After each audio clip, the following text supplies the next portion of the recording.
The Nerdcast Empire is on the air for the 200th episode of the Nerdcast Empire, and it is the Hard Rock Empire on this Sunday evening. I am Matt in the studio. Great to have you along with us. Hope everybody had a wonderful Christmas, and before we get to the new year, we have a milestone to hit. It is the 200th time we have sat down to do a podcast, and we are talking music this week, but we're also kind of looking back at the last 2.5 years of the Nerdcast Empire, and we will also kind of look ahead to what's to come and things we're going to do and changes we're going to make. But it's wild that we have finally reached the big 200.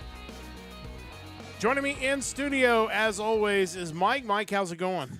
It's going, and actually pretty good timing to hit our 200th episode, given the music this week is pretty light as far as how many new releases we had, that being the week of December 5th. You know, it's kind of amazing when you look at the title card showing this is Hard Rock Empire 97. I guess it's kind of amazing to me that since we've been doing the music episodes so regularly, I didn't realize that wasn't even, it's not quite half of the episodes we've done have been the music episodes. We've actually hit the other topics fairly regularly. Yeah, and we were doing a better job of that up and through the kind of the early part of this year. We were doing 2 to 3 news podcasts a week, which were in addition to the music episodes. So that definitely helped our numbers quite a bit. And earlier on, we also did like pay-per-view recaps and things like that. Yeah. We like to get back to all those things, and that's kind of one of the goals. And we'll talk about that in our last segment of the episode, is kind of the things we want to get back to. And some of it will involve some changes to this Hard Rock Empire. We're still going to come to you every Sunday night, still bring you the best hard rock and heavy metal. We're just going to do it in maybe a little more streamlined fashion, kind of starting tonight, as it turns out. Like Mike said, it was kind of a thin week for music as far as the playlist that Mike came up with. Not a ton of stuff on there. Now is as good a time as any to join the Discord. I will be posting the link to that in both of the chats, because that is a good way to find out what we're doing on the podcast. And that's a big key, is to kind of keep tabs on what we are doing. That way you'll know if we have schedule changes, if we have special episodes, things like that. We will be with you. So we have that pinned now in both chats. We do have an ad break coming up in about 90 seconds. So before we get into the music, again, just thoughts on getting here. And we'll kind of get more into detail on this when we get on the other side of basically the music episode. But it is kind of wild to think something that we kind of been putting off, trying to find some creative outlet. We've now hit 200 of these, and we've done it in about 2.5 years' time. Yeah, it's something I don't think about a lot. I think whenever we'd have conversations pertaining to like the OhioCon drama, it got me in that frame of mind, thinking about how many years post conventions we would be like, hey, we need to do something. And then finally, 2.5 years ago, we actually set out to do it. It's hard to believe it's been that long. And I think we're constantly evolving. I think there's always some new idea to consider, and ways that we can kind of streamline what we're doing and reincorporate some of our other interests, because I love music as much as the next guy, but that's only really a quarter of what the mission statement was. Absolutely. And we'll talk more about that during this break. But if you're on Twitch, we are going to run a minute 30 in ads. Don't worry, you're not going to miss anything. We're going to chat a little bit, but we will get to the new music on the other side of that ad break. But we'll go ahead and get that first ad break out of the way so that we can get to our new music. So we will continue to chat as we are now in a commercial break on Twitch. If you're on YouTube, a couple of things. Number one, you won't get any commercials. Number two, if you're on the VOD on YouTube for this episode, you'll see it will be broken into 2 parts. We'll have our music episode part as one video, and then kind of a video talking about everything else. So if you're on the VOD on YouTube, as you hear my voice right now, know that you're on the first part of that episode, the music episode, but the second part of that will be in a separate YouTube video on our channel. But yeah, you know, we delayed for a long time getting this venture started, and we probably in large part because we really didn't know what it was we wanted to do. We just wanted to do something. Yeah. And, you know, you mentioned the music part is a quarter of kind of what we're looking to do, and that's always been the challenge. Is the music episode has been the easiest to do, even though it was a lot of work, because we had a very structured format kind of built in. We have weekly music. Yeah. It's easier to kind of look through it, pick bands, stuff like that. We're going to get all that kind of figured out with everything else. It's just taking a little while. But again, you know, It's kind of like playing fantasy football compared to other sports. Yeah. The way football is a weekly structured thing, it just lended itself to the fantasy game.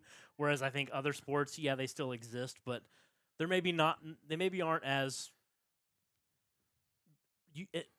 beginner friendly if you're new to that kind of thing. I think that's kind of how music is compared to something like wrestling, which is just perpetual, and anime, which is seasonal. But even then, I'm watching as many old shows as I am new shows. Sure. It's just, it's harder to find that right fit as far as regular programming. And we'll get it all figured out. And shout out to Chris joining us in the chat. Mentioned he's got over 10,000 stream viewer points in What this do those channel. do? I really don't know. I know you I have some too, and I have no idea what to do with them. Yeah, I think there's something that can be done. I think you could. Some channels they let you gamble them. Like we can try to figure that out as we go forward. Maybe run polls on our chat. But welcome back to Twitch. If you're joining us, we are getting ready to talk about the new music of the week. In the second half of this episode, if you're listening live or you're watching on the Twitch VOD, we'll be getting into more about this 200th episode and kind of where we've been and where we're hoping to go as we go forward. But it is time. We do want to get to the new music of the week, so we will get to that at this time. Of course, each and every week, Mike puts together a playlist. As Mike mentioned, the playlist for this week, a little bit on the thin side just because there just weren't that many releases. So still encourage you to check it out. Still some good stuff on there. The week in question is December the 5th. He has put together a playlist on YouTube. You see it in both of the chats as we speak. We will go through, and starting tonight and moving forward, we're going to each choose one band to kind of give the full spotlight treatment to. And in addition, the plan is to go forward, and if there are other bands that we would like to shout out, or even potentially kind of incorporate some of our other box sets and things like that we might want to shout out, we'll tag those bands on our Facebook post so that they we'll let them know that, hey, we're shouting you out, and we'll shout them out. But as far as like the heavy duty kind of previewing, playing tracks, we're going to limit it to one band each week just to streamline the process a little bit more. And we picked a good week for that because there wasn't a whole lot as far as new releases for December the 5th. But before we get to said new releases that we are going to actually spotlight, what else do we have this week in this very limited release schedule? You know, it's wild. The only other thing that really stuck out to me, it's a re-release from a Norwegian progressive rock band. The band is called Adventure, and this was their debut album, self-titled album, Adventure. They have it on their Bandcamp. You can get the vinyl for $35. They've re-released it. It's something that I haven't jumped into fully yet, but what I've heard of it's really good, and it's kind of another one of those bands that when I was getting into music at that point in time, as far as a lot of the European music, I just never crossed paths with these guys. Yeah, and you know, I have listened to it. I actually went through. I had, being off work for a couple weeks has definitely helped my ability to actually sit down and focus on this stuff. But I've listened to it twice all the way through, and it is good. It's definitely different at times in there, but it was one of those albums that was a really easy listen, and I would definitely encourage you to check it out. I think they've done a really nice job with this remaster, and certainly would be interested in hearing more of their catalog now that I've heard what this album sounds like. So, yeah, I thought so as well. So now with that said, it is time to get to the new music for this week. And, it's funny because you would think with Mike and I only picking one album each that maybe we would choose albums that were maybe a little different from each other, or maybe one of us kind of lean toward one and one would lean toward the other. We both pretty much kind of settled on the two albums we chose. So, and in a way it makes it easy because we kind of know, if there were pretty much two really strong choices this week. Yeah, absolutely. And just a really weird coincidence that they both ended up being like 3-track EPs, which is just kind of out there, but whatever. Yeah.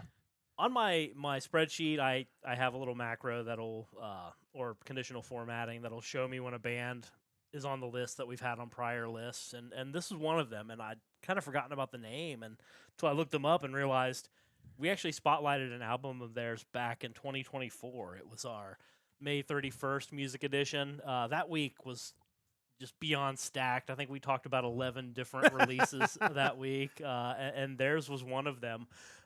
They are back with a new EP. They are a metal band out of Highland, Indiana, a power metal band. They are Idle Throne, and we are talking about their newest EP, Harbinger of Light. As we certainly would have mentioned back then when we talked about them, anytime there's a band somewhat local to us, and I think Indiana, certainly fairly Yeah. local. That's always exciting, and we really dug their sound in that previous mention. But like you said, it was a week where there was just so much good stuff. Uh, Maybe they were like, well, we're gonna release this next EP at a time. Maybe that it's not gonna have all these great albums. But to me, they stood out and would have been a good choice any given week. It just so happens, thankfully, that we had them this week. Yeah, absolutely. It's always cool to see power thrash metal bands thriving and current bands. I mean, these guys go back as far as 2018, so still a modern band. But cool to see this kind of music being made here, somewhat locally. Um, let's see. Like I mentioned, the band formed in 2018, Highland, Indiana. They consist of Jake Quintiana on vocals, Martin Bowman on lead and rhythm guitars, keyboards, and backing vocals, Jason Schultz on lead and rhythm guitars and backing vocals, Kyle Ludovis on bass guitar and backing vocals, and Aaron Grove on drums and percussion. Like I mentioned, it's a 3-track EP. The first track, Death in the Viper's Tongue, falls more into the thrash prog side of metal than it does power, I believe. Still a really solid track. Track 2, Spellbound Eyes, feels more power prog. And then when you get to the final track, the title track, Harbinger of Light, it's just classic power metal sound. It's my favorite track on the EP. All 3 tracks are great, but this one definitely hits what I look for a lot in this kind of music. That being said, if you're a fan of any subgenre of heavy metal, I think you definitely need to give this a listen. It's 18, 19 minutes long. It gets over with quickly, and I think there's something pretty much for everyone to enjoy out of this. Not a lot of options. The track that I did pick for us to listen to is the title track, Harbinger of Light. Let's check these guys out. This is Idle Throne with their new EP, Harbinger of Light. This is the title track, as Mike mentioned. It's track number 3 on this 3-track EP, Harbinger of Light. Let's listen to a little bit of that now.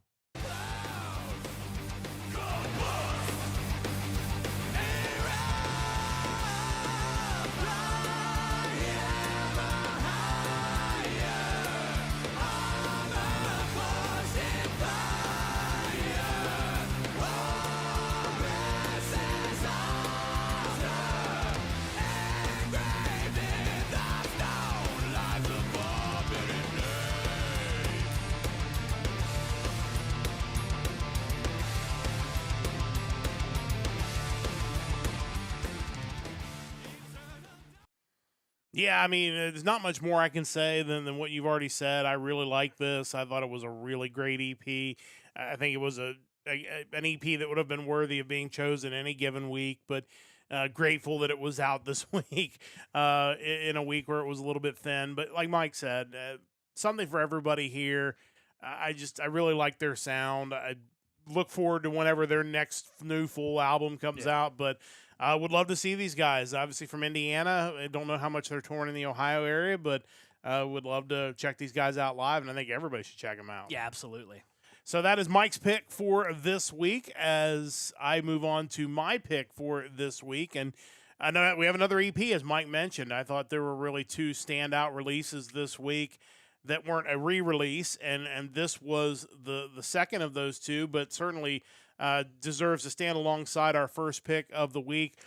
This is a a progressive metal band from Newcastle, New South Wales, Australia. This is Age of Emergence with the All Seeing Eye Part 2. These guys were formed in 2014. This is their 4th EP, 1 year after the All Seeing Eye Part 1, which I did not get a chance to listen to, but I'm definitely going to go back and check it out now. Couldn't really find definitively the band members that are currently with the band. I think the lineup that was on Metal Archives was as of Part 1, so gonna assume that it's the same lineup, which is Matt Nielsen on guitars, Dean Holmes on bass and vocals, and Adam Clayton on drums. Heavy Magazine compared their sound to a love child of early Mastodon and later Saxon. That's fair. I mean, I could see some elements of both of those. From the band gave a couple comments to a couple different reviewers. Metalnoise.net said, the album is about finding common ground again. We've been led down a garden path of division. This song is our reminder in times of darkness we must come back home to each other. When you hear something as prog, you expect it to be sometimes almost too polished. I think the thing I really enjoyed about this is there was a little more edge to it than what you typically get out of a prog album. I think that makes it really stand out. It does have that storytelling vibe that you get with prog that's more freelance and less structured. You also see that a little bit in groove metal, which they're also kind of associated with. But overall, I think it works really well. It's a really good EP. I definitely need to go back and check out part one, and obviously the rest of the band's catalogs. I didn't see where they've released like a full album, and again, that's probably more common than we realize in 2025 because these things sometimes just get released as they're done. But if they put one together, I'd definitely be interested in checking it out. Again, the whole thing's worth checking out. It's 19 minutes for 3 songs. But the song we're going to listen to on the podcast is the opening track, Voice of the Lost. Let's check these guys out. It's Age of Emergence with the All-Seeing Eye Part 2. This is the first track off of this 3-track EP, Voice of the Lost. Let's listen to a little bit of this now.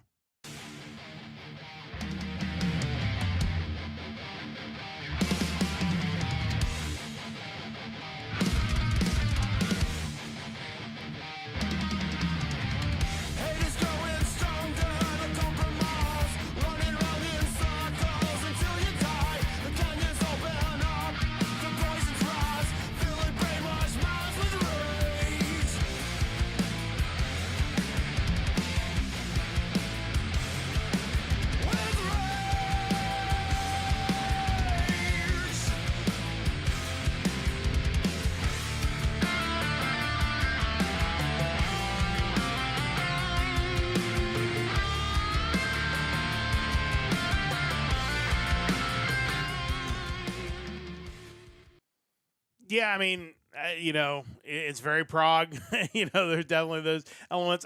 Obviously that's the first time I've heard it with headphones on, so I didn't catch the mixing of the beginning of that part where you have it clearly in the left ear with the guitar. I think that's really cool.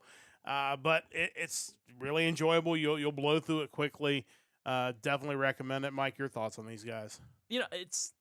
I really enjoy it. It's kind of wild when you have a prog band that just releases a 3-track EP. You almost expect there should be, a 12-track, hour and a half long release out of these guys, and you're not getting that. You're getting music that's still really easily digestible, and I certainly appreciate that. Yeah, I think that's, maybe there's an advantage to being a prog band doing EPs, because rather than giving you a 10-track, hour and 15-minute album that maybe is a little harder to get through, you get it in little bursts of like 20 minutes at a time, so it doesn't feel nearly as imposing. Yeah. I think there might be something to that strategy. Clearly, it's worked for them. Absolutely. So, definitely worth checking those guys out. Age of Emergence, their new EP is out on December the 5th. That takes care of the new music for this week. We will go ahead and get into the vault. We're about 4 minutes away from another commercial break on Twitch, but we'll go ahead and get Mike's pick in the vault, and then we'll probably take a break before we get to mine. Of course, Mike is going through every other week and checking out new bands that will be performing, not new bands that will be performing at Sonic Temple coming up in May of 2026. If you want to go back to last week's episode, you can check out the latest pick as far as that goes. But every other week, Mike is going around the world and checking out bands from all over the world, and it has sent him literally everywhere so far. But it was much kinder as it set you up for this week. Where are we going this week, and what do we got on the list? Yeah, I think as far as havens for hard rock and metal, you can pick worse places than anywhere in South America. Yeah. I think there's a lot of metal there, and this country's no exception. I had the fortunate honor of getting to travel to Chile this week. Yeah, I figured Chile would be a great option. I mean, we know of a lot of great metal musicians that have come from South America and specifically Chile, so I would think finding a band shouldn't be really too hard at all. Yeah, so looking at Metal Archives, just right off the bat, when you pull up the country listing, you get 3,706 bands. Of those, 2,733 of them are listed as active. I kind of like to run through the filter and just see what kinds of bands we're looking at. 839 of those bands were listed as black metal bands. 100 of them were power metal bands. 720 were tagged as thrash metal, and 88 were speed metal. So I pulled back the power metal filter and tried to find what I could find that way. There were some standouts that I didn't end up picking, but I thought were kind of interesting.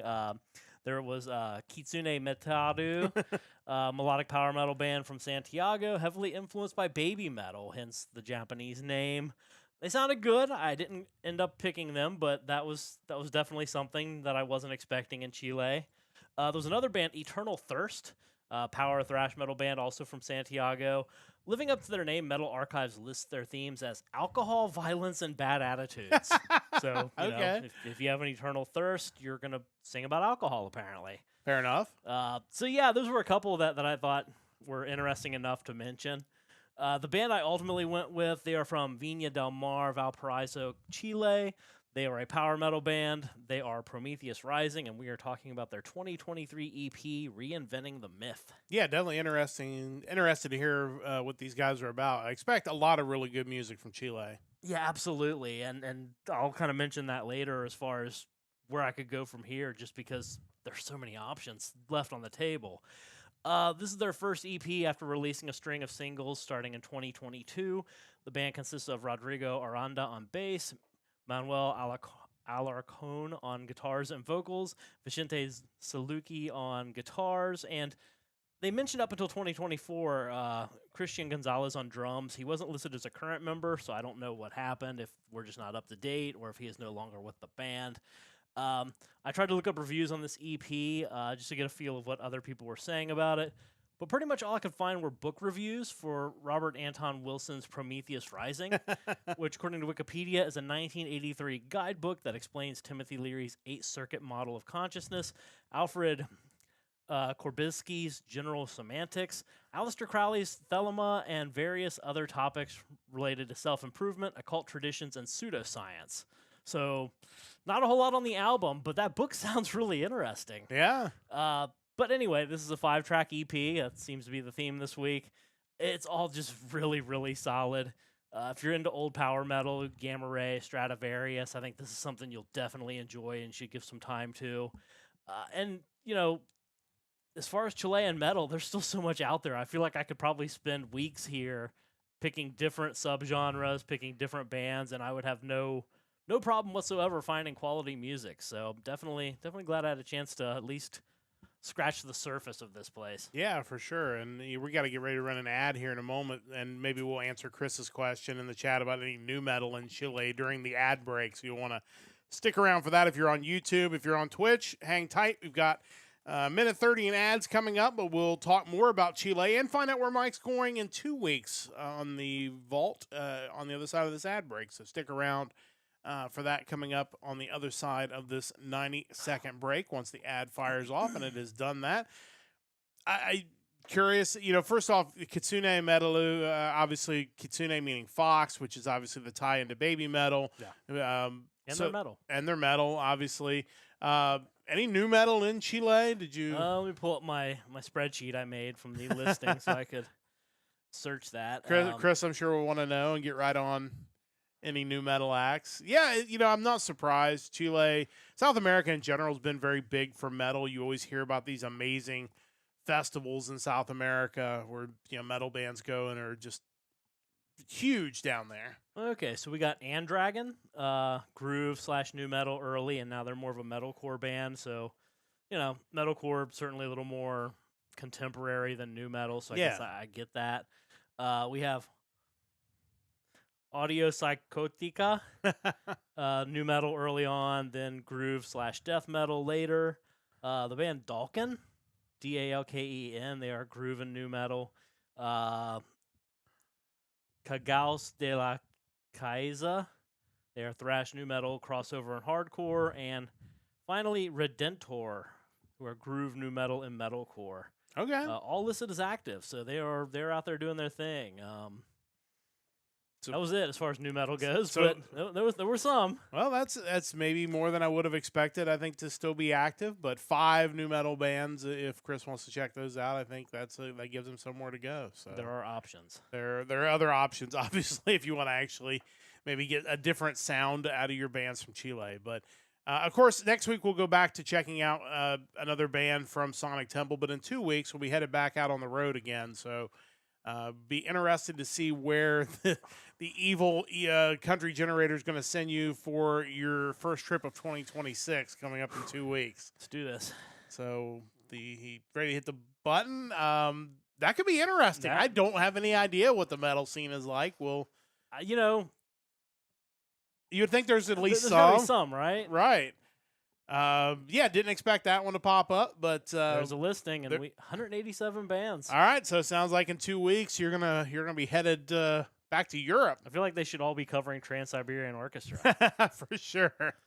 Where are we heading in 2 weeks? So in 2 weeks, I am headed off to Bosnia and Herzegovina. So there you go. So make sure you check that out in 2 weeks. We'll see where Mike is able to find. Of course, again next week, more Sonic Temple, but I think that's going to be a doable one. I think you'll probably find some good metal in Bosnia and Herzegovina. So that'll be coming up in 2 weeks' time. And my vault pick, we're continuing through the Frontiers bands, and we are running down to the end. We are on to the second week in the letter U. There were only 2 U bands that were involved with Frontiers. We talked about Uriah Heep last week. This week we are talking about the American hard rock band founded in 1991. It is Unruly Child, with their most recent release from Frontiers in 2020, Our Glass House. Didn't really know anything about this band. The only thing I really kind of gathered immediately, their Wikipedia page is very barren. The one notable thing that kind of drew my attention is that Kelly Hansen spent 4 years as the vocalist from 98 to 2002. Of course, Kelly Hansen, most recently with Foreigner, although he has now stepped away from Foreigner. So really, I think that's kind of what he's known for modern-wise is his contributions to Foreigner. 4 active members listed on Wikipedia: Bruce Gowdy on guitar, bass, drums, keyboards, and vocals; Larry Antonino on bass; Jay Shellen on drums; and Guy Allison on keyboards, bass, drums, percussion, and vocals. The band lost Marcy Free, who passed away this year. Kelly Hansen, as I mentioned, also spent time as a vocalist.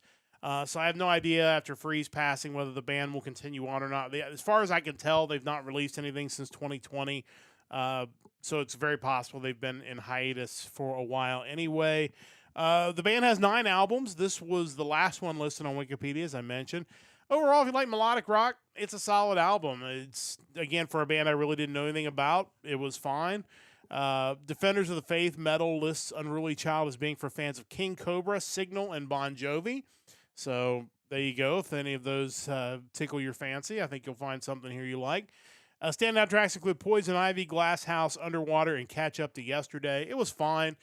Didn't really leave me driving to go back and maybe listen to their back catalog. I might check it out at some point. But overall, not disappointed. It was a really solid melodic rock album, as so many of them have been during this run through Frontiers. So next week, we're moving on to the letter V. There were some options for the letter V. Figure for our first week of the letter V, we're going to talk about a band that we have talked about on this podcast. We'll be talking first next week about Vandenplas. So we will check them out next week. I think that will be a good way to kick off the letter V. But it is time to get to what is typically the thing that wraps up our podcast, and will not do so this week, but it is the Power Trio, our hard rock hat trick. And this week, with New Year's coming up this week, one event that we always really used to love watching, maybe not so much anymore, but something I think that was really important to music, I think, for a lot of years, was Dick Clark's New Year's Rockin' Eve. It was a chance for music acts for many, many years to come on to ABC television, perform live, and, get the spotlight out there, party for New Year's. Obviously, the acts maybe not as good in the modern, although there are still some classic acts that pop in there.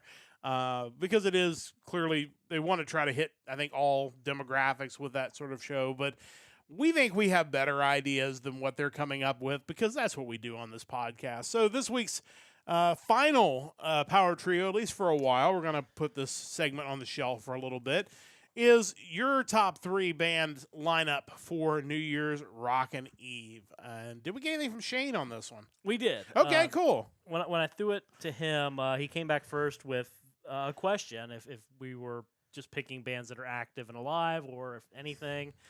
I replied to him basically saying we never really have strict rules about any of this, so, man, whatever you want to do. Yeah. He definitely asked because he really wanted to pick a bunch of dead acts. So Love it. there we go. So his probably would have cost a lot to put on. I don't know if the network would actually go for this. Okay, fair enough. But his choice for 3 acts for his New Year's Rockin' Eve, number 1, Queen. Yeah. I mean, that would be great. That'd be great. No arguing that. Yeah. Number 2, what he told me was he wanted the original Pantera. Okay. So, of course, I was like, wait, when you say original Pantera, and I sent him two screenshots, images of the band. First, the pre-Phil Anselmo, Terry Glaze era when they were like a glam band. I'm like, oh, this original Pantera? Or then I also sent him one like Cowboys from Hell era Pantera. I assume that's what he meant. Absolutely, because now obviously you have Pantera who tours regularly, which is or isn't really Pantera, depending on your perspective. Sure. Considering that the two brothers are no longer with us, who were kind of the heart and soul of the band. Right. But yeah, he meant Cowboys from Hell era, and I totally get that. That would actually be really awesome. And finally, this one kind of came out of left field. Not one I would have guessed that he would have thought of, but I think they had actually kind of worked. Like I could see it. And his number 3 pick is The Doors. Oh, that's interesting. Yeah, definitely different era, but you could see them kind of performing in that kind of like smaller New Year's Eve like venue maybe. Yeah, I could see that. I think that could work. No, I think that makes a lot of sense. And I think there would have certainly been an era where they would have been a really big choice for a show like that. Absolutely. And, no, that's interesting picks. And yeah, that's the one thing is with these power trios. And if you join our Discord and you answer these, we typically don't have constrictions unless we specifically state those constrictions. Like, because, the follow-up constriction in your head is, if you had some sort of budget, what would be your choice? Yeah. Like, because, then it's a little bit more difficult maybe to put together that lineup. It's just kind of sad because you think each year on these New Year's shows, there is always that act that you're like, oh man, they're still around. I had no idea. And they got them to play the show. And his choices are all acts that just never got to become that really old novelty. Like, wow, they're doing this event. That's crazy. Yeah, it's kind of sad, really. You don't get that option, sadly. Yes, it is.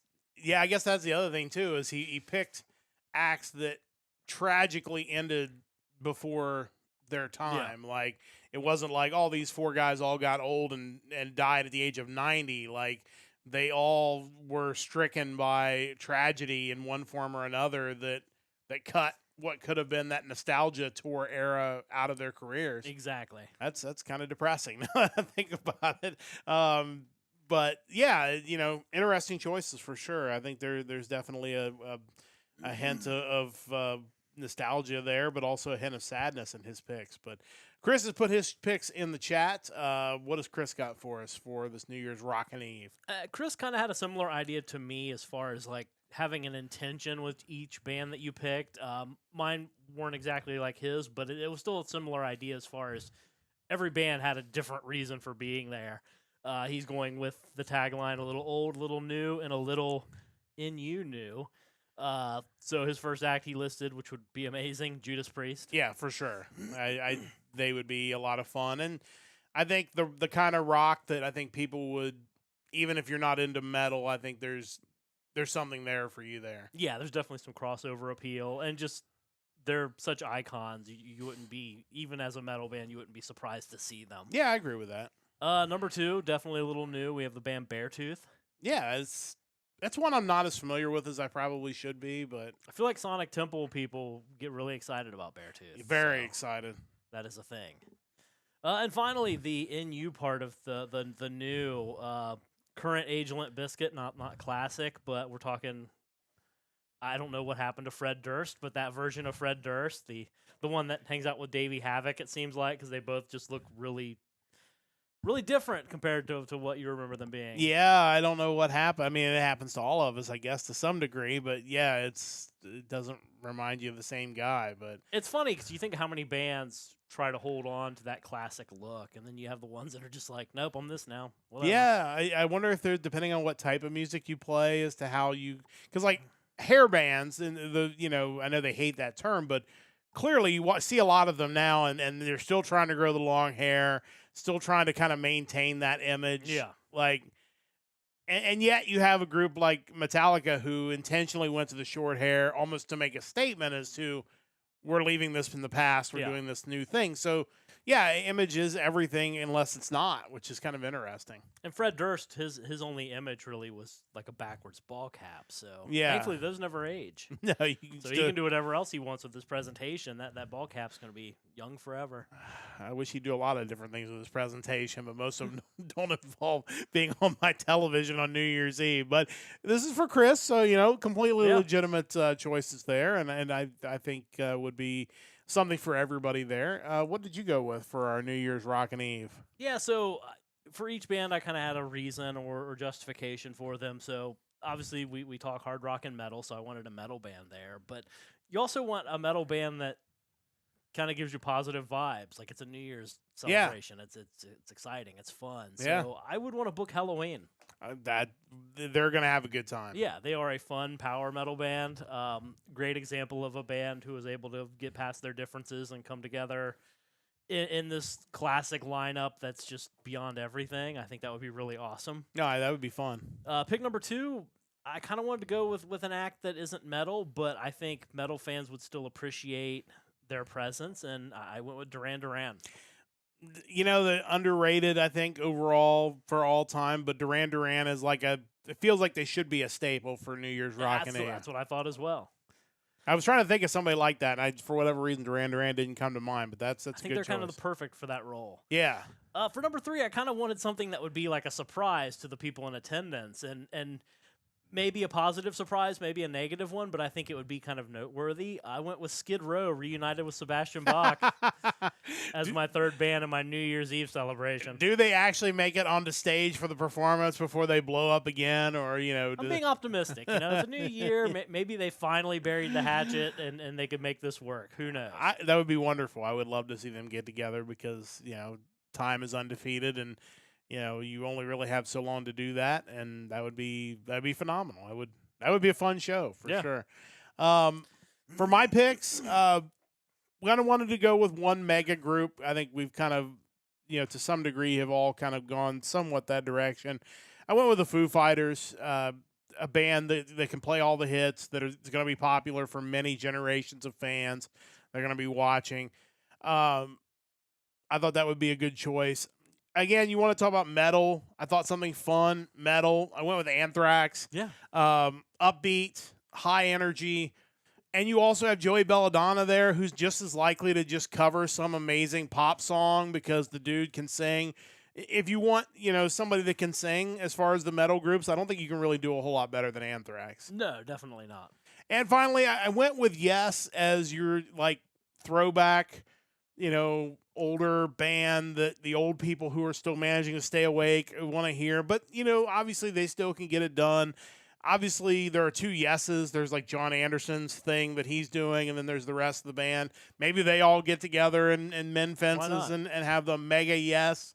I don't know, but overall, trying to find something that everybody, I think someone who's actually going to be at this, but would kind of fit into the category of Duran Duran. I think Rick Springfield is playing one of the New Year's. He's another guy who's been around forever and probably could still. He's a safe person to book for sure. Yeah, so interesting variety, but I guarantee your New Year's Rockin' Eve will probably not feel like the same experience. But if you have suggestions for what you'd want to see, join the Discord and let us know. Foo Fighters seems like a band that did it 20 years ago. Yeah. 25 years ago. When they were up and coming. Yeah. They were playing TRL or something. Them and Blink 182 were on the same New Year's stage together. There's a lot of bands from that era that eventually will be on New Year's Rockin' Eve. And I'll be excited about it. I will be excited about it, but you'll be like, wow, they got this band. I mean, Blink 182 is one that actually comes to mind. Yeah, they are a perfect example. There's a lot of bands from that late 90s era that I think would absolutely qualify and probably would jump at the opportunity. So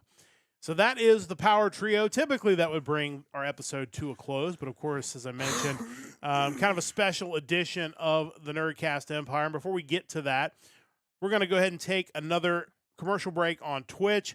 We'll come back on the other side of this break, and we will start things off with our look back at 200 episodes of the Nerdcast Empire. For those of you who are staying with us on YouTube or are subscribed on Twitch, you'll hear us ramble about something for the next 90 seconds while we're waiting for the ad break to end. But, so the ad break is underway. And, obviously New Year's Rockin' Eve, it really hasn't been the same since Dick Clark passed away. Obviously, he dealt with a lot of health issues in his later years, and uh, it is good that it is continuing on. I know I think I've seen that they're doing like West Coast type versions of it. I think maybe this year it's their show that's actually going to continue on through Oh, the West Coast, trying to incorporate both coasts. But it is kind of crazy. The year's almost over. Feels like this year has gone by very fast, and um, it should be an interesting show to kind of see who they do get booked for this thing, because I'm sure it's going to be about 70% of bands that I don't really have any interest in seeing. yeah. I also think when you talk about Dick Clark, I feel like evil forces somehow prevented Carson Daly from just becoming Dick Clark. Yeah, Like, I think, obviously, you had Ryan Seacrest, who is a huge deal, but to me, Carson Daly was like the guy. Like, Yeah. he should have been the guy. I don't know if they had issues or if Carson Daly just whatever happened. Like, yeah, he felt like he was the guy at MTV and should have just kind of moved into that role. But And there was that point in time where he was doing some sort of like late night show Yeah. that had a lot of music involvement too. Yeah. So to me, he just seemed like a much more like likable version of Ryan it's Seacrest. hard to know why some of those things end up the way they do. If and maybe the late night show falling off just kind of put him up against it with execs with the networks. It's Who hard knows? to say, but for those of you who are on YouTube on the VOD, of course, this is the second part of this episode, and this is obviously a different YouTube video than our first part of the podcast that we did live was involving our new music for the week. So if you want to check that out and you're on YouTube on the VOD, you're going to want to go to a different video. This video is going to be talking about the Nerdcast Empire at 200 episodes as of tonight. We started this thing all the way back on July 29th, 2023. Technically, that is when our first episode aired, and we actually recorded those episodes a week or so before. We sat down and recorded 4 episodes in that first run. And, I think maybe that's the first thing to talk about, because there could be people tuning in, and maybe we'll get some clips out of this. The people looking to figure out how to start a podcast, because that always comes up. How do you start a podcast? And the real answer to it is you just start one. Like, you just do it, because we spent a lot of time, and I hate to use the term wasted a lot of time, but we spent a lot of time not doing it. Yeah. And now that we've done it, we've really come a long way. But it's kind of our thought process, kind of the way we've done all this has changed so much since back in mid 2023. Now, did we go to Anime Midwest or something that year, and it was kind of on the heels of that we decided to finally start doing this? It could have been. Because I feel like that's usually when that idea presents itself, is on the way back from a convention. I can't remember, though. Yeah, I don't remember when the planning actually started, because obviously we had talked about it a lot. Was 2023 also the first year we went to Animazement? Because we didn't go in 25, but we went back-to-back years. So I think it would have been 23 and 24. Yeah, I think we you're would right. have went. And I think that might have been it then. have been the impetus to actually get us going, because that was just such an amazing event. And it really kind of reinvigorated my love for anime conventions, because you had everything that was going on with OhioCon, and to some degree is still going on with OhioCon. You've got MatsuriCon, which is a solid convention, but it never feels like amazing. It's just there. And others that we go to from time to time. But Animazement in 23, for our first trip to Raleigh, which was also just really cool to go there, it kind of changed our mindset of, like, there really is something out there for people our age, and we can, if we create stuff for that age group, people will actually find it. Yeah, I think that's it. And I think, kind of to your point about the OhioCon thing, I think that was something that even before the big issue with OhioCon came about, I think there were years coming back where you're just like, something seems missing. I don't know. There's something that, how do I engage with this in a different way that I'm getting something out of it, and I don't feel like I'm just going there to go to the dealer room and spend money, because, without some of those signature events, and even with them, you were looking at the rest of the weekend and thinking, I don't engage. This doesn't feel like me. Yeah, I think that's fair. And I think, it became something where it just felt like they they're punching the clock every year. It's like we're just going to do Yeah. the same thing. And the events were the highlight. And as soon as those people stopped coming because of all the fallout, the con itself got exposed pretty quickly as to something that was very lackluster at best. And so, it just didn't feel like that to do thing. But it will, credit does need to go to OhioCon, to Anime Midwest, to some of these other events, because that's kind of those events that finally got us motivated, and we'd go home and get on social media and post like, hey, we're going to do this thing. Like, we got something really cool coming. And then it wouldn't happen, 6 weeks later, 3 weeks later, we've just kind of devolved back into the daily routine of. It's easy to do. Yeah, it is, because life is busy, and, you have to make time for the things you want to do. If you don't, nobody's going to like grab you by the hand and say, you should do this podcast, or you should do streaming, or, you have to be the one to kind of take that step forward. And I think for anybody out there listening as to, man, I really want to do this creative thing, but I can't. I don't know where to start. Sometimes it's just start. Sometimes it's just jump in to the deep end with no plan. I mean, we had a little bit of a plan, but, because the one thing I want to emphasize to listeners who might be thinking about that is the podcast, which has become what it has become, 200 episodes, and we get a pretty steady following both live and on the VODs. It was really never the end goal. Like, it wasn't like we're going to do a podcast. Like, that's not really, like, it was a step, but the goal was to try to do creative stuff, whether it's streaming video games, whether it's making videos, whether it's travel videos, whether it's whatever. The podcast was really just that flag in the ground to say we're starting. We're doing something creative. Something has been established. Yeah, because I think until we had that thing that we could hang our hat on and say we have started this, all that other stuff was never going to happen because it just seemed too big and too daunting to really jump into. And I also think even now, 2.5 years in, this is still very much in its infancy. Oh, 100%. I don't know if there ever is an end stage. I think it's constantly changing and moving, and we're coming up with different things we want to do. For me, it's just always been, how do I re-engage with these things that I enjoy, and how do I keep myself on it? And that's kind of what this has done for me. Even when we're not regularly covering anime and gaming and wrestling, I'm now in a position where I feel like I'm interacting with those on a regular basis, almost in a systemic way, so that I'm always ready to talk about them. And I think when I look back at where I was in 2023, I wasn't doing a lot of any of that. And now it's every season I'm listing the anime that I finish, and I'm tracking what I'm watching. And it's just, it's given me the ability and kind of the motivation to put systems in place so I'm actually doing it. Yeah, 100%. And Chris brings up a good point, too. The fact that, the things we're doing and the way we're doing it have changed so much, and we're still kind of at that stage where what we want to do for 2026 is going to be different. We've already got some things in mind. There are other things that maybe we don't even realize yet. But I think the part of doing this is we're going to go at this thing 100 miles an hour. And then, in 6 weeks, in 12 weeks, we're going to look back at the thing we've been doing for 6 weeks and say, is this the best way to do this? Should we, move this direction? We've done that several times. And I think, each time I think it's made things better. Yeah. I think it makes the product better. I think it makes the process of doing it better.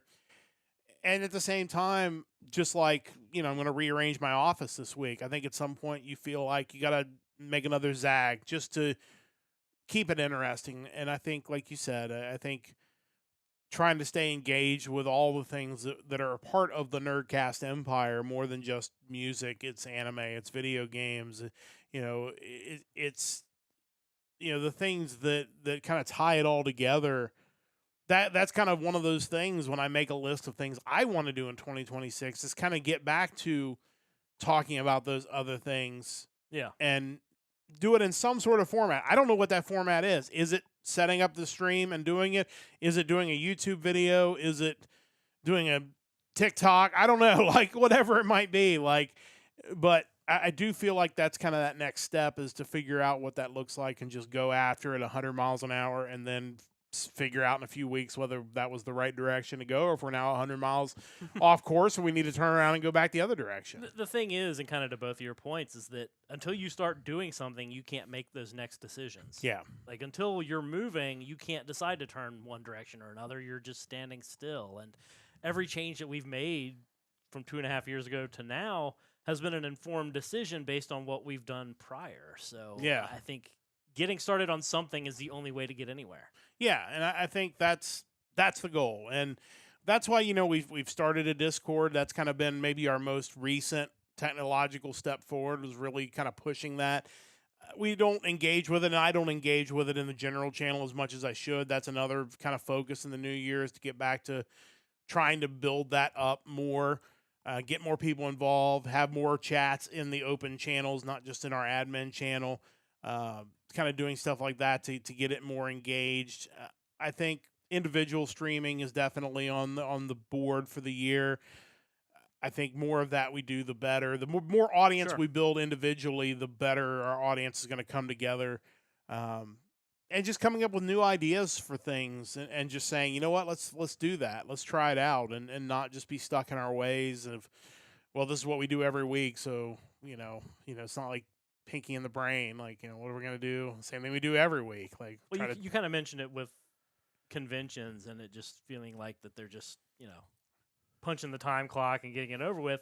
You don't want to feel that way when you're doing anything creative in general. Like, even with this podcast, you never want it to feel like this is just the routine. This is what we do every week. No, there should be a certain excitement to get to do it every week. Yeah, I agree with that. And I feel like about the point where I get restless is the point where we have to pivot and do something different. Yeah. And I think that's kind of what we're doing with the music podcast, and what we hope with our other topic areas. And we mentioned our other topic areas. I think, I don't really necessarily want this episode to be a year in review, because it really isn't. It's 30 months of review of kind of what we've done, but much more all-encompassing. Yeah, but I think at the same time, and we'll just briefly kind of look through our 3 other topic areas and talk about what has happened to them since we started this podcast. And we can start with anime, because I think it's the most maybe interesting one, in the fact that, like, there are some things that are very much exactly the same as where they were 30 months ago, as far as the companies that are out there who are streaming anime, and the volume of anime you get every quarter is just an insane amount. I was looking through the list of releases, even that they have so far in 2026 listed, which certainly isn't everything, but it's just an insane amount of stuff every month. And yet, it does feel like we're getting to a crossroads on this stuff, because it feels like maybe you're having the whole, obviously we had the debacle with AI dubbing that came out. We've had, issues with regular dubs and kind of how they're handled. It does feel like we're kind of going back to the future as far as people preferring subtitles, not just in anime, but I think in media in general. Part of it is because none of us can hear anymore, so we have to be able to read, and part of it is because they're just kind of, it helps you kind of keep up with the episode. But it's an interesting spot where the anime world is, I think, compared to where we came off of that Animazement convention back in June and July of 2023.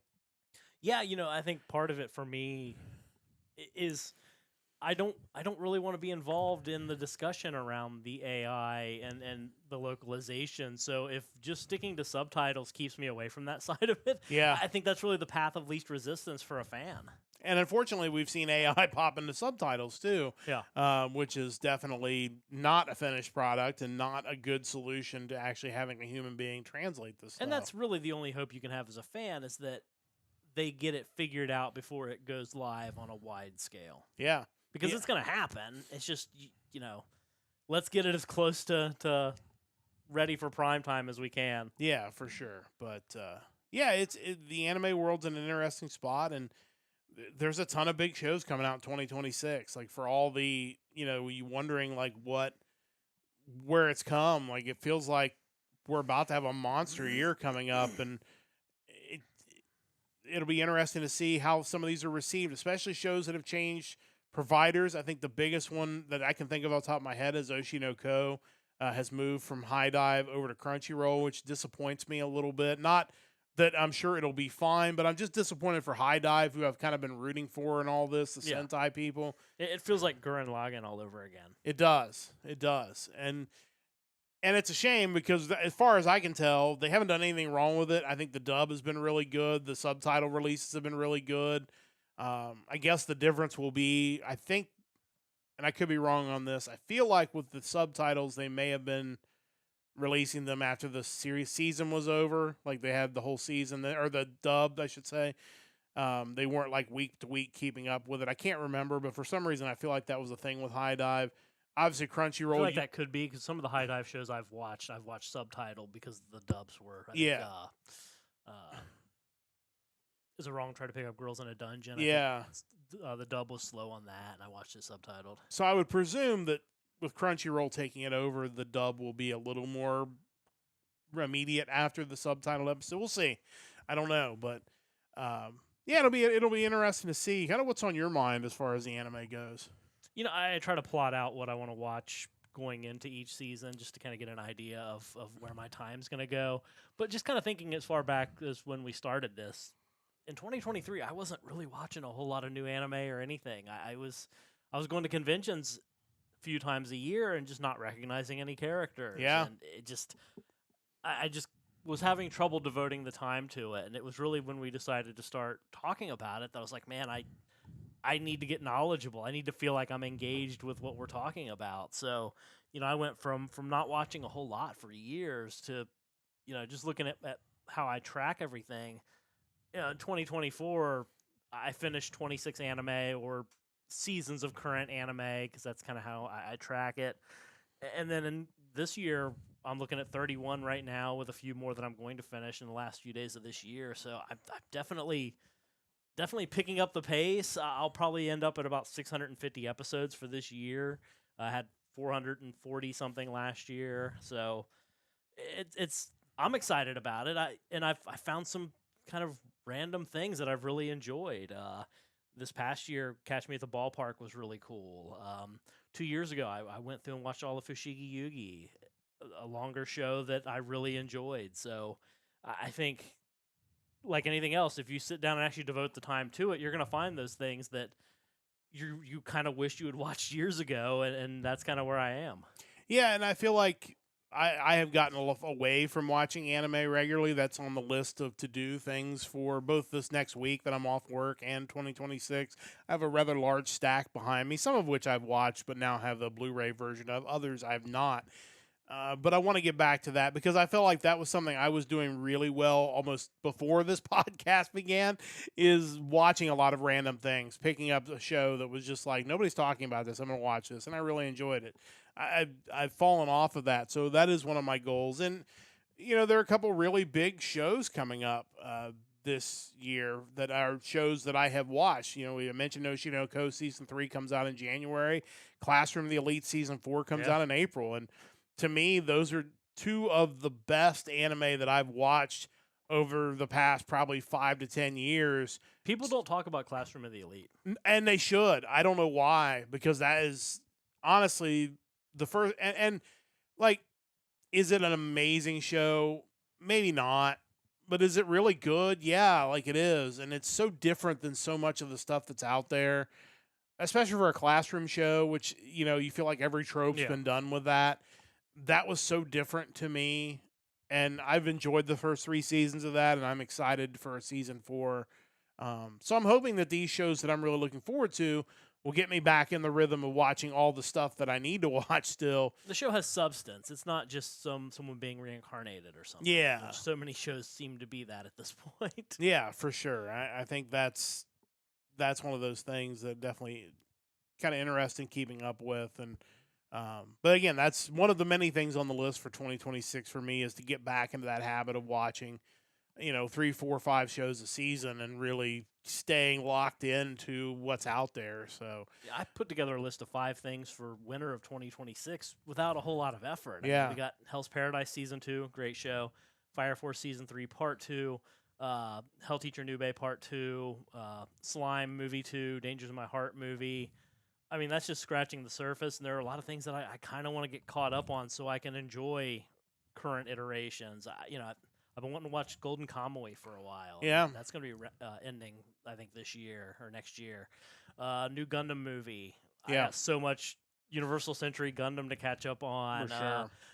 Frieren, I'd like to start that. I'd like to get caught up in Oshino Code, Jujutsu Kaisen. There's a lot out there. There is, and I think all that stuff sounds like it would be really good, and there's just a ton. I had one that popped into my head there, but I lost it for a minute. But another big show that's coming out, or movie that's coming out this year. I did see they announced a Kaguya-sama movie, I think, or some sort of OVA, OAV type event coming out this year, which would certainly be really good. So, yeah, it was a lot of stuff, and certainly our hope is that we will both. I will try to match Mike's pace, or at least come close to it, and we'll get back to having a weekly anime show of some kind pretty soon, early in 2026. We'll kind of figure out schedule-wise when that needs to happen and what form it needs to take. Because, again, I think that's still up for debate. And something to consider, and I don't know if we can all get involved in this, how easy that would even be just to pick one show a season that all of us watch. Yeah, I'd be down for that. That way we get together and actually talk about the same show Yeah. On a podcast. I think that could really work. Yeah, for sure. So, yeah, we'll definitely look at that as we look forward to anime and have looked back kind of on where it's come. But we do have another ad break. This will probably be our final ad break on Twitch. So we encourage you to stick through this 90 seconds. Of course, you can subscribe to our Twitch channel, twitch.tv/Nerdcast Empire. Then you won't get ads. But if you want to just hang out, we're just going to chat a little bit during the ad break. And we will come back with video games, and then we'll wrap it up with pro wrestling. So that'll be coming up after this final 90-second ad break of the episode. So stick around, and now that ad break is underway. Yeah, looking at just the stuff that's coming out that's already listed. Another Fate show coming out, Fate Strange Fake, starting in January the 3rd. MF Ghost Season 3 coming out on January the 4th. We'll run down a few other ones. My Hero Academia Vigilante Season 2, January the 5th. Some other ones as we roll down this list here. You've mentioned most of the big ones anyway. We'll see as I scroll down this list. I was watching a video yesterday of like under the radar, underrated shows from this past year, and they talked about Medalist being really good. Oh, interesting. Actually, January 25th is when Season 2 of that will come out. Ace of Diamond Act 2, Season 2 comes out in April.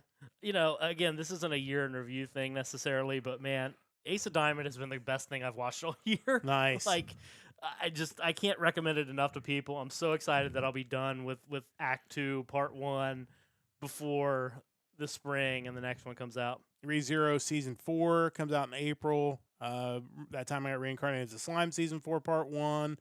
The Angel Next Door Spoils Me Rotten Season 2. That's an April show as well. They've already got some summer stuff. Bleach 1,000 Year Blood War comes out in July. That's Part 4. The Detective is Already Dead, Season 2 coming out. Apothecary Diary, Season 3, Part 1 coming out in October. Also a great show. And we don't cover manga a lot, but for those who are into manga, the big story, I guess it's not just the manga, but also the anime, One Piece moving to a seasonal format. So they will not have any new One Piece coming up in this January season. It will come back in April. So certainly a huge change for that long-running show as well.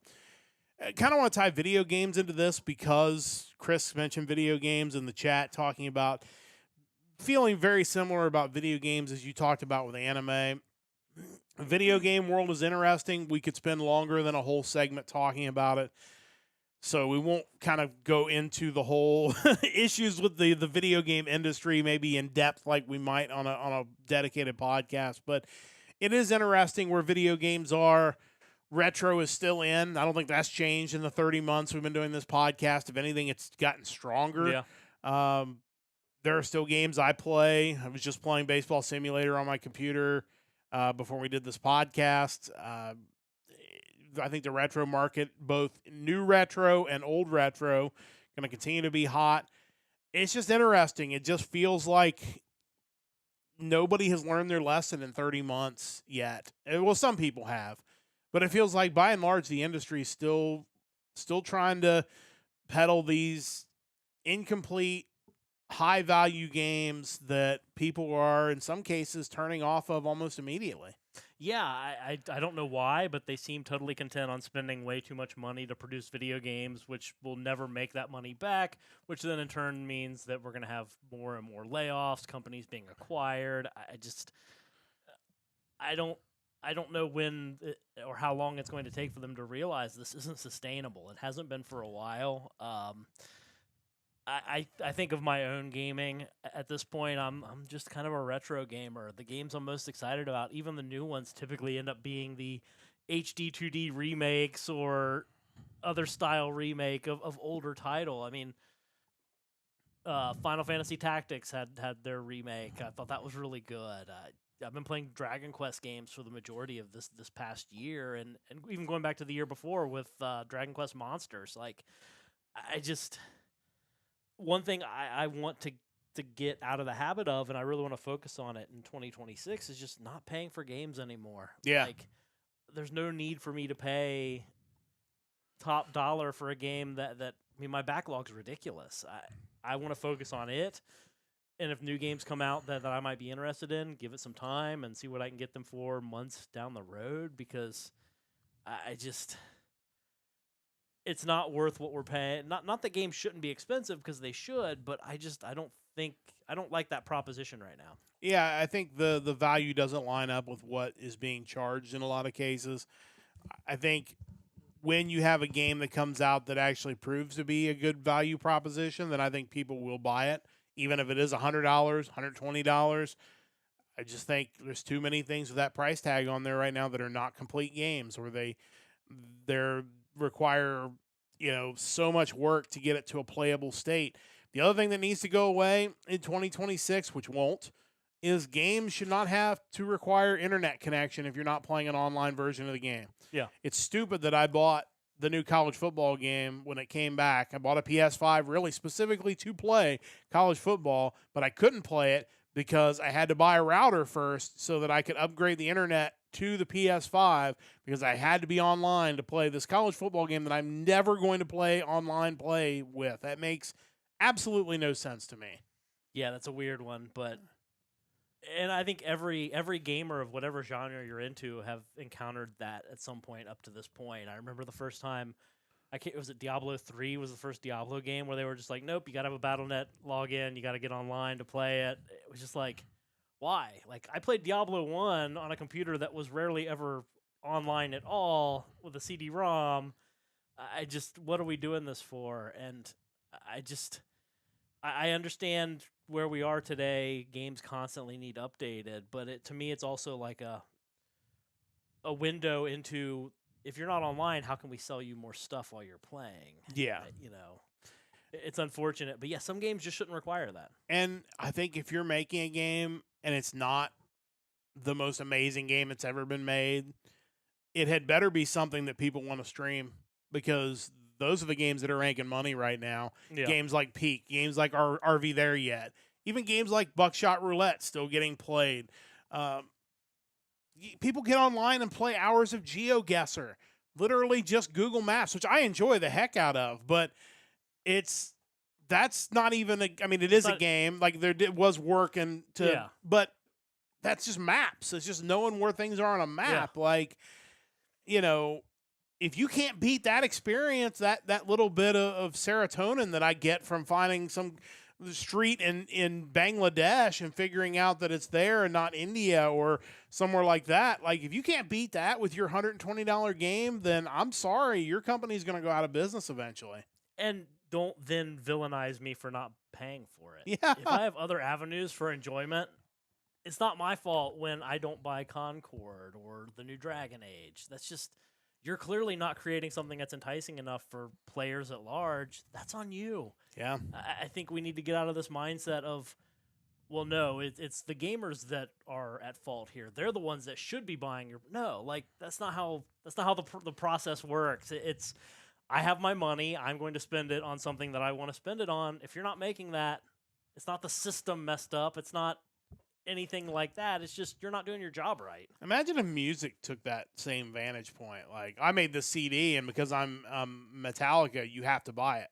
Like, it doesn't matter that we changed our sound and banged on, whatever Lars was banging on in Saint Anger. Like, you have to buy this album because you're not a fan if you don't. You're not a real music connoisseur. Like, no, bands have to be accountable to their fans, or they have to be okay with not selling records if their stuff's not very good. That's the way it works, and it has to work that way in everything. And video games are no exception to that. So, interesting where it is, but it does feel like, some people have learned, but a lot of people are in the same place they were in 30 months ago when we started this podcast. Yeah, and it doesn't even need to be contentious. It's either if I want to buy it, I'll buy it. If I'm not going to trash you for making a game I don't want to buy, because at the end of the day, I don't care. I'm going to find something I enjoy.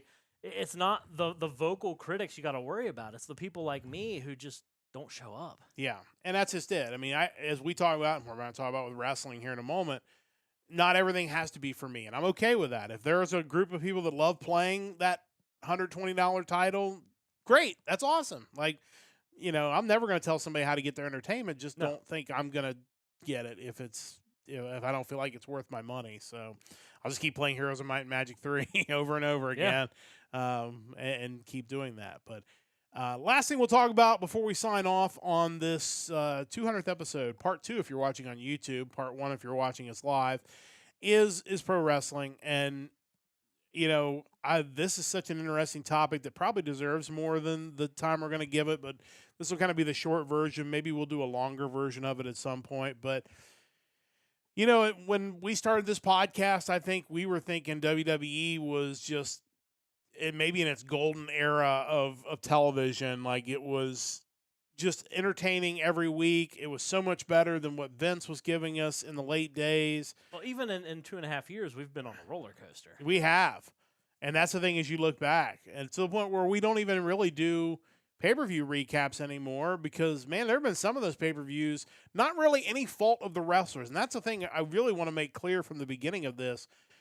The critiques that I have about WWE's product have nothing to do with the in-ring competitors. Like, I feel like their in-ring competitor level, as far as the talent, has probably never been better. Yeah. It has nothing to do with them. It has everything to do with the number of ads in a pay-per-view, the structure of your weekly television show that generally makes it boring and hard to sit through, the just bombardment of selling me your stuff, selling me other stuff. Like, I'm just stunned with how my perception of their main roster product has gone downhill, and has nothing to do with the issues I had with Vince where his product was unwatchable. It's just everything around the stuff that happens in the ring is just by and large a waste of time. You found new ways to kill my interest. Yes. That's impressive. Yeah. I don't need that many ads. I don't need every other ad to be about Riyadh season. I don't care about any of that. I'm not excited for the Royal Rumble next year. Yeah. Thanks, guys. Meanwhile, there are positives. NXT has managed to maintain my interest. Yep. The partnership with TNA is still going great. Yep. AAA, ever since WWE acquired it's got a little more polish now, but it's still super entertaining, and none of those are bloated the way that Raw, SmackDown, and mainline pay-per-views are. Yeah, 100%. And honestly, AAA might be the promotion of the year. Like, as crazy as that sounds. Don't tell Dave that CMLL isn't, because he'll get upset. I don't care about CMLL. Like, good for them. Like, but AAA has always been a guilty pleasure. Like, because it's just a car wreck, and but there would always be at least one match of the night you could point to and say, hey, that was really great. And the rest of it was just kind of entertainment. The rest of it was just insane, but hilarious. Now it's like you've just kind of smoothed all that out, but you still have a lot of the stuff that made AAA great. And now you have this polish level on top. I would argue that the most recent pay-per-view event, which wasn't a pay-per-view, it was on YouTube for free, may have been the best premium live event of the year. It was a blast. Absolutely. Just fun from beginning to end. It was 8 matches that lasted like 2.5 hours at most. And it was great. And if that had been Survivor Series, that would have been a 6-hour show. Just with 3 hours of ads. Yeah. I mean, it's especially bad now because you have this ad counter on the screen that tells you how long these ad breaks are. So you see when they put a 4-minute ad in there. And then it's not just the 4-minute ad. It's the minute of ad / self-promotional stuff before the ad break, and then a minute on the other side of it. Like, there were times where there was 10, 15 minutes between the ending bell of the previous match and the ringing bell of the next match. That's outrageous. Like, if your whole point of going down to 4 or 5 matches in a pay-per-view was so you could put in an hour of commercials in a pay-per-view, that's unacceptable. Not a fair trade. No. Like, that's not enjoyable at all. And it's like, I just don't know. I mean, I know why, because, and that's the thing, you know, when I was making the note about WWE for this discussion is, has there ever been a company who is succeeding more and yet feels like a giant failure more than WWE? Because they're selling out big events. They're going to probably make who knows how much money from moving the Royal Rumble to Saudi Arabia. They're charging crazy amounts for tickets, and people are buying them. People are buying them. The Cena retirement tour did really well despite its roller coaster ride. They got it right at the end, just in time. Yeah, that almost harkened back to the Vince era, where you just felt like one stupid decision creatively nearly ruined everything. Yeah. And you know, Cena deserved better than that. The viewers certainly did. Yeah, for sure. And, you know, I'm blown away with how mediocre their TV is again. And again, not because of having 2-minute matches or having, you know, disqualification after disqualification or the other issues that have plagued it over the years. There will be good wrestling on the show. There will be, and you'll get that, but it's sitting through all the other junk. And it used to be you had backstage segments that filled that gap. And as much as I complained about them, at least they were relevant to the product. These long ad breaks that are just inescapable. And like you said, NXT has been able to avoid that, probably because they're on network television. They only have so much ad space. It's hard to sit through WWE's products, and their pay-per-view events are just hard to watch. It's hard to sit through them when you know the next day you can pull up YouTube and they'll have uploaded like a 15-minute video giving you the highlights. Yeah. Like, clearly that's how you want me to eat your content now. You do. And it's crazy because like I said, I still should feel really good about WWE's product because their talent level is great. Punk return has been great. Yeah. Obviously feel bad for Seth Rollins getting hurt. Dealing with that again. Hopefully he'll be back in 2026.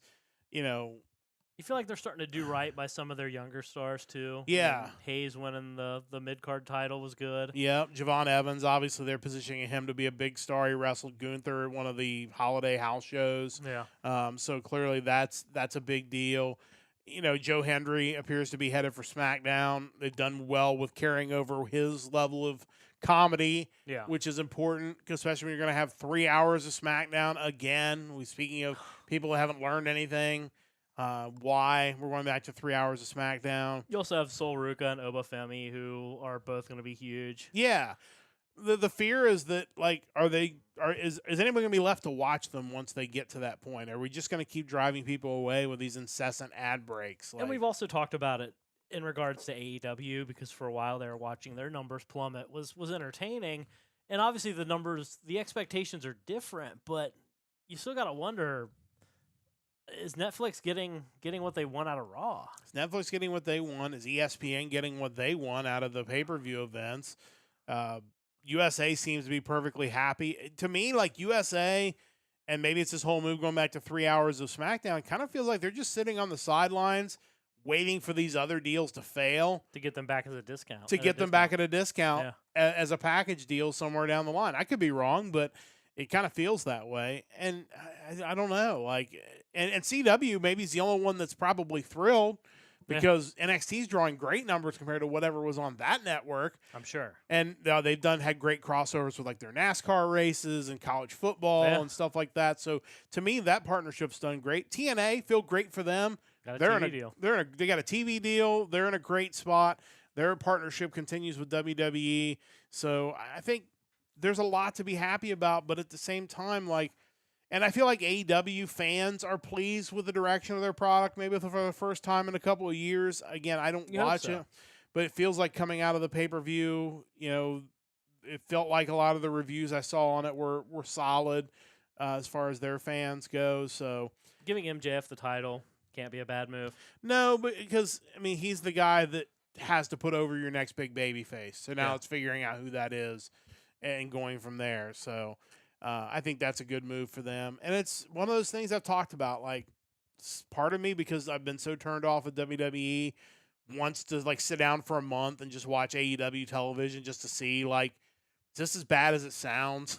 Like, is it as hard to watch as Raw and SmackDown is, because the bell-to-bell product's not going to be as interesting, but at least there's not going to be 20, 30, 40 minutes of ads an More hour. of it should be relevant and not advertising at the very least. So I don't know. And then obviously Wrestle Kingdom's coming up. Obviously the retirement of Tanahashi is the big storyline there, wrestling Okada. It's kind of sad to see him go, especially kind of where the company is now compared to as excited as I was about it a few years ago. Yeah, they got pretty much strip mined to oblivion, and I don't watch it regularly anymore, so I don't know how their next crop of young lions have done. But at the time, I wasn't really super excited about any of them. I saw there's talk that David Fenley may be looking stateside again. To me, either company would probably make sense. Obviously, with Fit working in WWE, you would think he at the very least knows. And his brother too, right? Yeah, He's one of the Chase U students. Yeah, I can't remember. Rogan or whatever his name is. I don't know. He has another name. Did they give him a NXT name? Or Yeah, they did. I can't remember what it's. Uriah something. Is he one of them? Maybe. Yeah. So that's a possibility, but at the very least, he knows what to expect. Uriah Connors. There we go. So I forgot that they had done that, but yeah, it'll be really interesting, and I would like to get back to where I'm excited to talk about wrestling again. But Chase University has a Wikipedia page. What has happened to Chase U is Cale also Dixon and Uriah Connors are the two dudes. I could not remember their names. Yeah, that's a storyline that unfortunately has kind of run its course, but I don't know what else they're going to do with Andre Chase. So we'll kind of see how that goes. But overall, like, as we kind of wrap up this lengthy episode for those who have hung on with us live, but also in the VOD couple of episodes, looking back 200 episodes of all of this, like, it's been a lot of work that goes into it. I think people don't realize how much work goes into this. And I think whatever we do going forward, I want to try to hopefully find a way to both streamline the work it takes to do this podcast, but also be able to reallocate some resources toward covering some of the other things, or doing YouTube videos or things like that. And I think the next, few weeks will be about figuring out the right format for that and just going after it. Yeah, like I said, it's constantly evolving. I think there are new ideas we're having on a daily basis. It's just a matter of how do we fit them in, how do we make it work. Yeah, and I think we'll get that figured out. And again, we encourage you to join the Discord, because I mean, not only do we want your ideas, but if there are people that would be interested in being a contributor in some form or fashion with this, we would love to have you. I think the more voices, the better. I think, as much as, we enjoy this chat every week, I think the more opinions that are brought in, the more voices we have on this podcast, the better it is. So if you're interested in doing some stuff with us, our door's open. Let us know and reach out to us, and if you just have ideas you want to see and hear from us in 2026, let us know, and we'll do our best to incorporate them in there. But that is going to wrap up this massive episode, number 200 of the Nerdcast Empire. With a huge thank you to everybody who have listened, whether you've listened live or on the VOD, over these past 30 months of this, and we're going to keep pushing along. And I don't know where we're going next, but we'll figure out where we're going to get there, how we're going to get there, and head that direction. But a huge thank you to everybody. Huge thank you to Stoke Lake Media for their continued support of our podcast. It's been a fun journey, and we're looking to, as Mike said, it feels like we're only just getting started. So we're excited to see where it goes from here. Hopefully you will join us along that ride. A big thanks to Chris for joining us in the chat. A big thanks to Shane for his contribution again this week. A big thanks to Mike, as always, for his hard work on this podcast. And a big thanks to you whenever and wherever you're listening to us. We'll be back regular time next Sunday night, 7 o'clock Eastern time, for another episode of the Hard Rock Empire. It'll be music from December, but we may have to start combining weeks. So join us and find out what we talk about next week on the Hard Rock Empire. But until then, for the entire crew, I'm Matt saying so long, saying Happy New Year, and don't forget to join the Empire, the Nerdcast Empire.